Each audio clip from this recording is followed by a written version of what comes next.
Media ప్రతినిధులకు స్వాగతం. మరొకసారి వేదికను పూర్తి పరిచయం చేస్తాను.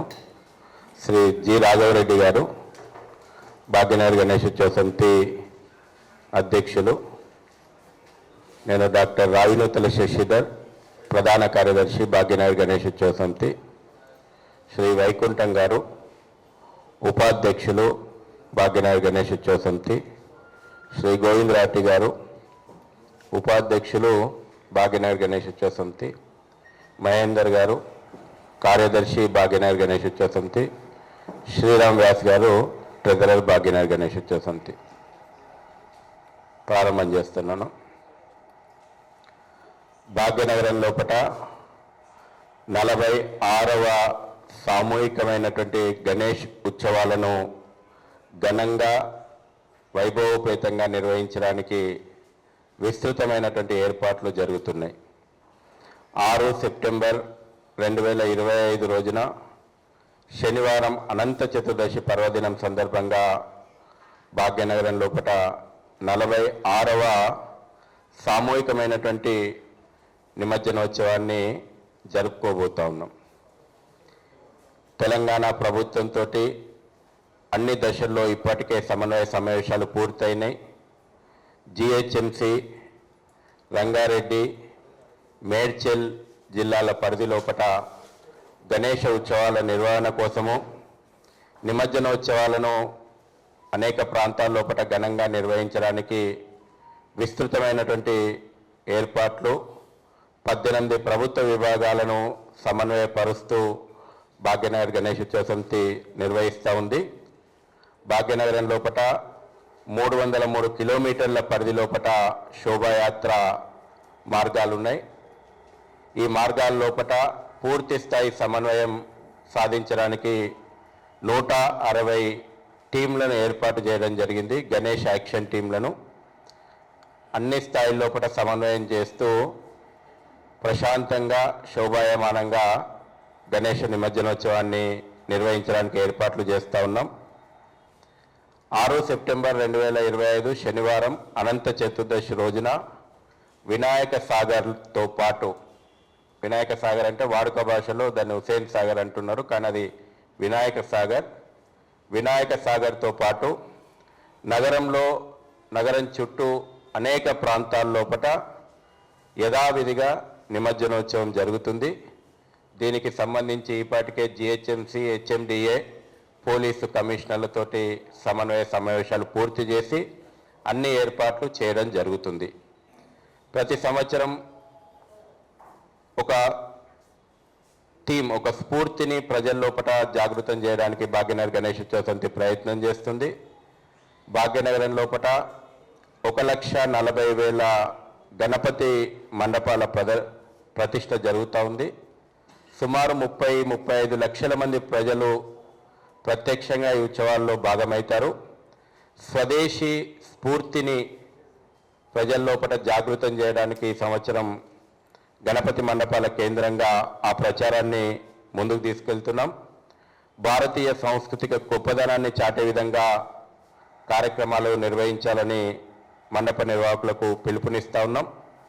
స్వదేశీ స్ఫూర్తిని అందుకొని స్థానిక స్వదేశీ ఉత్పత్తులను మీరు ఈ యొక్క గణపతి మండపాలలో ఉపయోగించేటువంటి వస్తువులు కానీ, పండుగల పూట కొనుగోలు చేసేటువంటి వస్తువులు కానీ స్థానిక స్వదేశీ ఉత్పత్తులను కొనుగోలు చేయండి అనేటువంటి నినాదాన్ని భాగ్యనగర్ గణేశోత్సవ సమితి ఇస్తుంది, పిలుపునిస్తూ ఉంది. ఒక భాగ్యనగరంలోనే 5,000 కోట్ల రూపాయలు హిందూ సమాజం ఈ పండుగల లోపల ఖర్చు చేస్తుంది. కాబట్టి మన స్థానిక హిందూ కుటుంబాల లోపల కూడా పండుగ వాతావరణం తీసుకొని రావాలి. ఆ రకంగా మీరందరూ కూడా కృషి చేయాలని చెప్పి పిలుపునిస్తూ ఉంది. మొత్తం భాగ్యనగరాన్ని ఈ ఉత్సవాల సందర్భంగా కాషాయమయంగా అలంకరిస్తూ ఉన్నాము. వివిధ సాంస్కృతిక కార్యక్రమాలను మొత్తం నగరంలో వివిధ వేదికల ద్వారా, మండపాల ద్వారా నిర్వహించడానికి సాంస్కృతిక శాఖతోటి సమన్వయంగా పనిచేస్తూ నిర్వహించబోతూ ఉన్నాం. అనేక మంది స్వామీజీలను, సామాజిక, ఆధ్యాత్మిక, ధార్మికవేత్తలను మేము నగరానికి ఆహ్వానించాం. ఈ యొక్క 27 ఆగస్టు రోజు నుంచి 6 సెప్టెంబర్ వరకు జరిగేటువంటి ఉత్సవాల్లో వీరందరూ కూడా నగరం లోపల విస్తృతంగా పర్యటించి సమాజాన్ని వివిధ అంశాలపైన జాగృతం చేసేటువంటి పనిలో ఉంటారు. గత సంవత్సరం నుంచి ప్రభుత్వం ప్రతి గణపతి మండపానికి ఉచిత విద్యుత్తుని ఇస్తూ ఉంది. మొన్ననే మంత్రి గారు కూడా ఆ పథకాన్ని అనౌన్స్ చేశారు.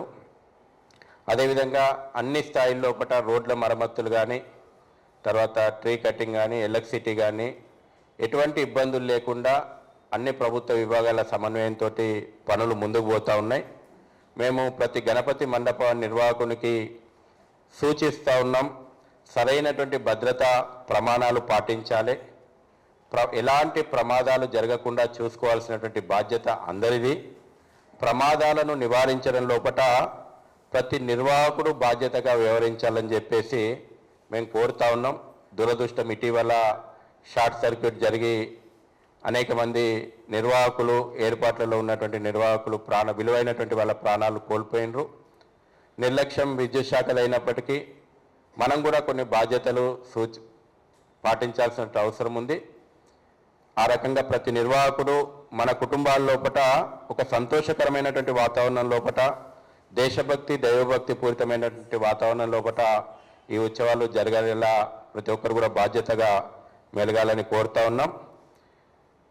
మరొకసారి భాగ్యనగరం లోపల 46వ సామూహికమైనటువంటి గణపతి ఉత్సవాలను విజయవంతం చేయడం లోపల ప్రభుత్వము, ప్రభుత్వ విభాగాలు, భాగ్యనగర్ గణేశోత్సవ సమితి అన్ని స్థాయి లోపల సమన్వయం చేసుకుంటూ ముందుకు పోతా ఉన్నాం. వివిధ సామాజిక, ధార్మిక, ఆధ్యాత్మిక సంస్థలను మేము ఆహ్వానిస్తూ ఉన్నాం. రండి అందరం కలిసి మరింత శోభాయమానంగా ఈ యొక్క ఉత్సవాలను నిర్వహించుకోవడం లోపల మీ అందరి భాగస్వామ్యాన్ని కూడా భాగ్యనగర్ గణేశోత్సవ సమితి కోరుతుంది. మిమ్మల్ని అందరినీ కూడా ఆహ్వానిస్తూ ఉంది. మీడియా కూడా సభాముఖంగా మేము విజ్ఞప్తి చేస్తూ ఉన్నాం. ఈ యొక్క తరానికి మనదైనటువంటి సాంస్కృతిక, ఆధ్యాత్మిక విలువలను ప్రచారం చేసేలాగా గణేష ఉత్సవాల ద్వారా సమాజాన్ని జాగృతం చేసేటువంటి కార్యక్రమాలను మీరు కూడా నిర్వహించండి. ఆ రకంగా సమాజాన్ని జాగృతం చేయడం లోపల, స్వదేశీ ఉద్యమాన్ని ముందుకు తీసుకెళ్లడం లోపల, భాగ్యనగరం యొక్క ఈ ఉత్సవాల యొక్క ఘనతను ప్రపంచానికి తెలియజేయడం లోపల మీడియా భాగస్వామ్యం కూడా అతి విలువైనది. మీరు కూడా ఈ ఉత్సవాల్లో మాతో కలిసి భాగస్వామ్యం కావాలని ఆహ్వానిస్తూ ఉన్నాం. భాగ్యనగర్ గణేశోత్సవ సమితి ప్రారంభమైంది హిందూ సమాజంలో ఏకత తేవడానికే. 1630లో ఛత్రపతి శివాజీ ఉత్సవాలను సామూహిక ఉత్సవాలుగా ప్రారంభం చేసింది హిందువులను ఏకం చేయడానికే. 1893 లోపల లోకమాన్య బాలగంగాధర్ తిలక్ ఇచ్చినటువంటి స్ఫూర్తి, సామూహిక ఉత్సవాల యొక్క స్ఫూర్తి హిందూ సమాజాన్ని ఏకత చేయడానికే. కులము, వర్గము, భాష, రాజకీయాలకు అతీతంగా యావత్ హిందూ సమాజం గణనాథుని నాయకత్వం లోపల ఏకమవుతుంది. ఎవరెన్ని కుట్రలు చేసినా, ఎవరెన్ని కుతంత్రాలకు పాల్పడినా ఈ యొక్క ఉత్సవాలు హిందూ సమాజాన్ని ఏకం చేసి తీరుతాయి. మీకు అందరు కూడా కరపత్రాలు అందించడం జరిగింది. కరపత్రాల లోపల ఏవి స్వదేశీ వస్తువులు, ఏవి విదేశీ వస్తువులు అనేటువంటిది ఇది కాదు. ఇంకో కరపత్రం ఉంది, జస్ట్ రిలీజ్ చేయాలి అందరికీ, ప్రెస్ వాళ్ళకి. ఏవి స్వదేశీ వస్తువులు, ఏవి విదేశీ వస్తువులని ప్రతి గణపతి మండపం కేంద్రంగా ప్రజలకు విస్తృతంగా లక్షలాది కరపత్రాలు మేము భాగ్యనగరం లోపల పంచబోతా ఉన్నాం.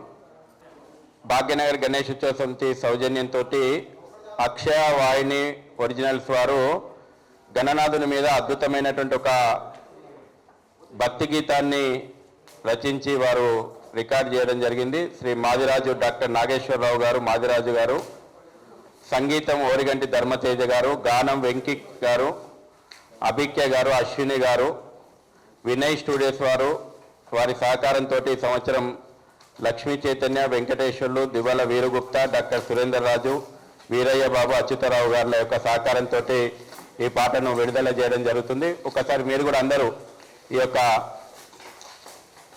పాటను రూపొందించి పాడినటువంటి కళాకారులు అందరూ కూడా వేదిక మీదకి రావాల్సిందిగా కోరుతా ఉన్నాం. ఒకసారి పాట ప్లే చేయండి.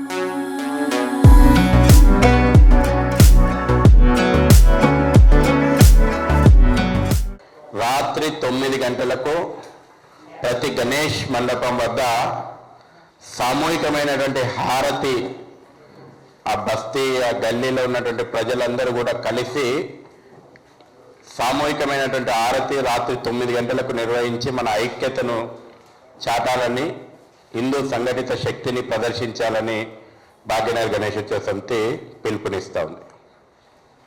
మరొకసారి మీడియా వారందరికీ కూడా ధన్యవాదాలు తెలియజేస్తూ భాగ్యనగర్గణేష్.com దీని ద్వారా ఆన్లైన్ రిజిస్ట్రేషన్లు, భక్తునికి కావాల్సినటువంటి పూర్తి సమాచారం, 1,40,000 యొక్క గణపతి మండపాల యొక్క కోఆర్డినేషను, వాళ్ళ సమస్యలు కానీ, గవర్నమెంట్ ఇన్ఫర్మేషన్ కానీ, వాళ్ళకి కావాల్సినటువంటి సాహిత్యం కానీ, భక్తి పాటలు కానీ, లేకపోతే పూర్తి సమాచారం అంటే సగటు భక్తునికి, చిట్టచివరి గణపతి మండప నిర్వాహకునికి, కేంద్ర కమిటీకి మధ్యన సమన్వయంగా ఈ యొక్క వెబ్సైట్ ఉంటుంది.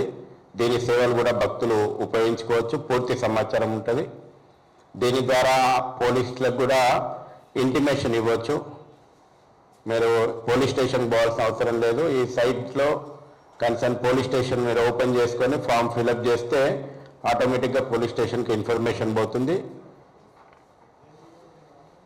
గవర్నమెంట్ నుంచి మనకు ఎన్ని రకాలైనటువంటి సేవలు ఇందులో ఉన్నాయి, ఏర్పాట్లలో మీరైనా ఇష్యూస్ రైజ్ చేస్తే కూడా ఇందులో ఇష్యూస్ రైజ్ చేస్తే సంబంధిత ప్రభుత్వ అధికారుల దృష్టికి పోతుంది. ఈరోజు ఈ యొక్క ప్రెస్ మీట్ సందర్భంగా ఇచ్చేసిన ప్రింట్ మీడియా వారికి, అదేవిధంగా ఎలక్ట్రిక్ మీడియా వారికి ఇచ్చేసిన ప్రతి ఒక్కరికి కూడా భాగ్యనగర్ గణేష్ ఉత్సవ తరఫు నుంచి మీ అందరూ కూడా హృదయపూర్వక ధన్యవాదాలు తెలియజేస్తా ఉన్నాను. భారత్ మాతాకి జై.